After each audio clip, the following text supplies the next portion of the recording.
So this is Strip It version 1.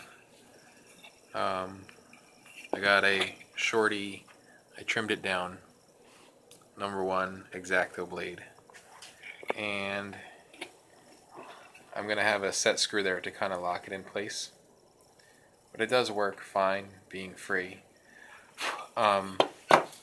Basically you take your wire, and I've got a little stop in here, I don't know if you can see right there. You take it and put it up against the stop. You can kind of push down on it and you pull out with the wire. Draw the other angle. Okay. I don't have any more wire.